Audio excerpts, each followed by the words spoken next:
Guys, kilala nyo ba to? Matindi to. Guys, oh, tingnan nyo, oh. Ginagaya yung Tulfo in action. Pero ito, oh, ang malupit dyan. Siya po mismo, na Tulfo, no? Nabitag. Paano? Meron po siyang ni-receive na pera mula sa isang OFW. Tapos wala naman daw po siyang ginawang action dun sa problema ng OFW. Kumbaga hindi niya po natulungan yung OFW. Talagang kinuha lang yung pambayad na 80,000. Tapos wala pong balak na tulungan na, no? Inaway-away na yung OFW. Yun, nabitag po siya na Bentulpo.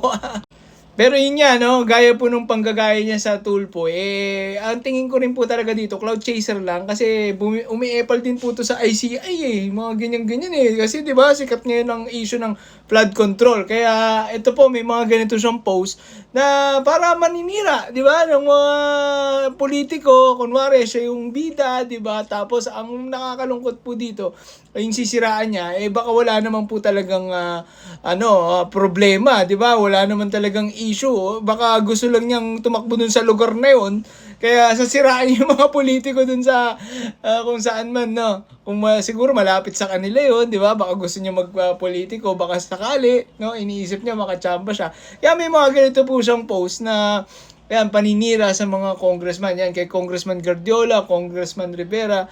Yan ang nakakalungkot po dyan, no? Kapag yung mga sikat na issue gagamiting oportunidad ng ibang mga tao, no, na may masamang balak, 'di ba?